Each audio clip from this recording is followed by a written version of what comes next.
for the protection of the national capital.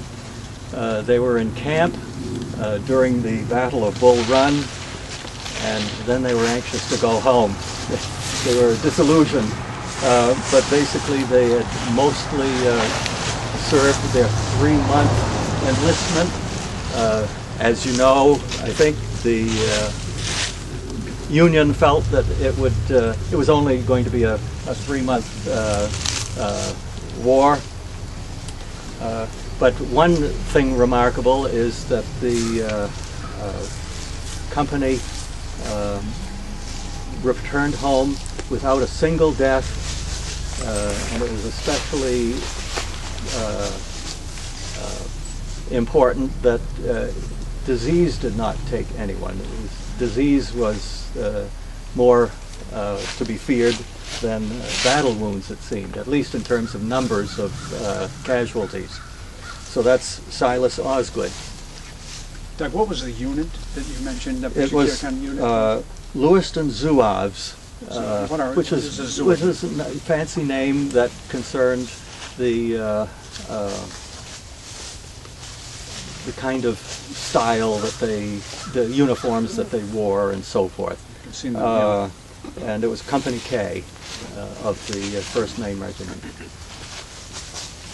Okay, now you want to talk about other... Seeing you brought up about the Civil War, there's one thing I forgot to mention. Charles Augustus Garcelon was in the 16th Maine at the Battle of Gettysburg, and on the first day, the 16th Maine was asked to hold the line while all the other soldiers took off and ran away and so on and so forth. And he wrote a letter home to his wife, which is now at the Bates Archive, the original letter we gave to Bates College in their special archives. And he writes home to his aunt, who was William Waldron's wife, that uncle had been shot through the throat and he's in the field hospital. The letter said in a field outside of Gettysburg, July 4th, 1863, and he said, this is July 4th, I'll never forget. He's only 20 years old. Come to find out, he carried his uncle off the battlefield. And in The Road to Richmond, which is a book about the 16th Maine, they tell about how Captain Waldron was exhorting his men forward and suddenly blood gushed from his throat. So it just puts that letter puts that book together. He went on to serve in the Civil War. He mustered out of the 16th Maine, went into the regular army, and ended up being a captain, a quartermaster and a captain, and didn't muster out till a year after the war ended. So it just relates to what we've been talking about Civil War for other people. It just, these people were just so bound and determined to serve. I think Maine was noted for how many people they put into the Civil War. Yeah. Okay. I have one with regard to Dingley down here. Yeah.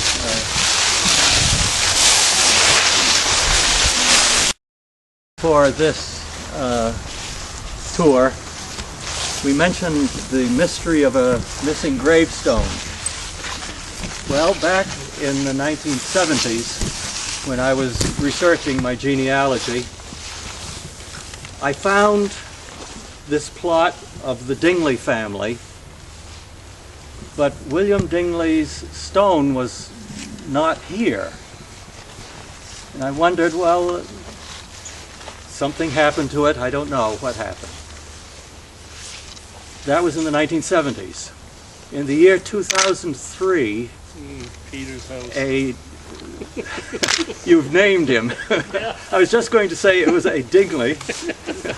A Dingley was selling off a lot of his things in an auction, and a man purchased this gravestone in that auction. The newspaper covered this auction and especially covered the fact that there was a gravestone that was auctioned off, and everyone wondered, what was this gravestone doing? Well, it was featured in the newspaper, and I recognized William Dingley. The dates were correct, and so then I contacted, and I think I had to do it through Sunspots because it wasn't noted who the man was. But so it was in the Sunspots that I asked I know who William Dingley is and would like to speak with the individual. So I did speak with the purchaser, and he himself reinstalled this stone in its proper place with the rest of the Dingley family. So that's the story of the missing gravestone. How did you know it was missing? Well, I could see the wife and I could see all of these children, but he was not here. He was not recorded. So you knew of the family? And So I knew of the family, yes. I traced my ancestry back to this family, and and I found them here in the cemetery. Okay. But he was not mentioned anywhere except as the wife of or son of, something like that. So I figured it was missing for some reason. Okay, I think we're done. One thing I want to mention that I just discovered this past week, we have a Revolutionary War soldier in the cemetery. His stone is broken. It's on the main main driveway. And if you want to take a look at that, you're certainly welcome to. And I'll, Do you have any information about him? He's my ancestor. Elkanah Dyer? Elkanah Dyer is my fifth great grandfather. Okay, well I looked him up and found that he was in the Penobscot expedition, which was which was in Castine, and it was an unmitigated disaster for the Americans versus the British. You want more of the story? Well, not with everybody here. If you They don't want to hear about my fifth great grandfather. You know, We have a program up I there do have one. with the end with the dog and the store site address, and you can contact me and we'll find a way to help you. Yeah, we'll try and help you. Anyway, I've been signaled that the time is up, and so I'll certainly stick around as long as you have any questions. But some people may getting tired or whatever. So we'll call an end to this. But you had something. I have a little history treat, if that's all right, Annette. Oh, is it candy? Pumpkin pie. Well, that old candy, I don't think anybody wants. But if we go up where we came in, up by the James Garcelon stone, I think you'll enjoy this. Let's thank Dave and Doug before we start.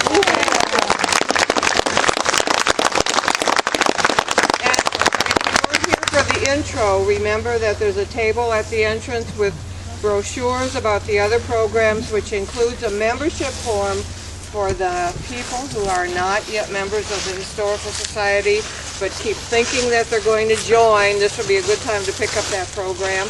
And there's a donation box for anybody who feels motivated to help support our public programs. We appreciate it if you're able to do something. So let's meet up by that Garcelon stone.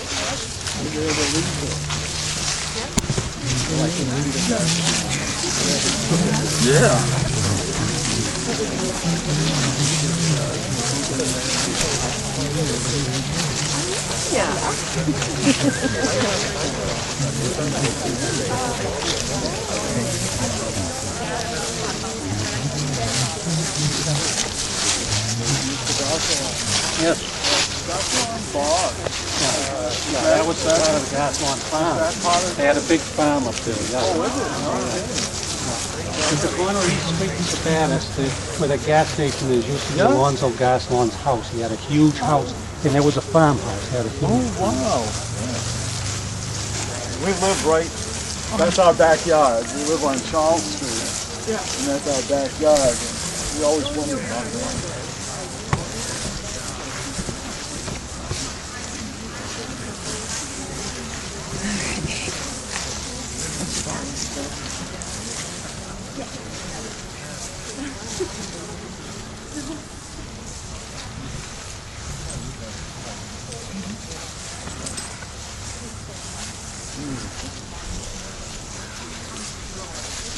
You probably all remember me telling about Pierre, the Roman Catholic priest who converted to the Episcopal Church and was able to marry. There are 12 letters that he wrote, all in French, to his son James, the one who was the first settler of Lewiston.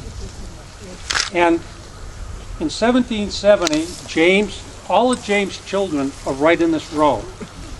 William, Sally, Daniel, Mark, and so on. But in 1770, James had named a son Peter, which is, of course, the anglicized version of Pierre. And Pierre wrote to James and said, I'm getting to be very, very old. And he said, I'm going to send you some silver buckles and so much money in coins. You know, it was French money, but he was going to send that to him. And he said, I'm having a silver christening cup made for my namesake, meaning Peter, his grandson. And so he did, and that got sent to James. And back in the 1990s, I finally found it. And it was it.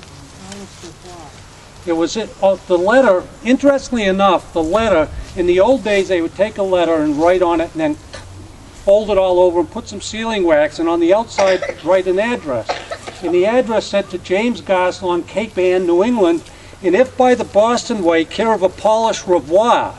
Now, Apollos Revoir was Paul Revere's father. He had come from the Isle of Guernsey and learned with John Coney how to be a silversmith. So that letter is in Bowdoin College. Think about that. James, at 10 years old, went from the Isle of Guernsey speaking only French to England where he apprenticed, and at 13 years old, he was fluent in both English and French. And his sons and his grandsons proved that he learned it well because they were extremely articulate. But in any event, I found that silver christening cup. It had an Isle of Guernsey touch mark on it. It is certainly a, there it is. And the bottom is marked PG to PG, meaning Pierre Garcelon to his grandson, and it has Peter Mangy. Peter Mangy was a silversmith on the Isle of Guernsey, and I found that in the 1990s at an auction of Ron Bourgeot down in Portsmouth, and somebody in the family had gotten rid of it. I thought you might like that.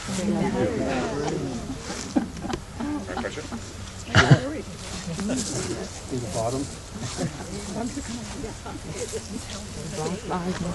Yeah, 1770. That was made in 1770. Oh, I'm sorry.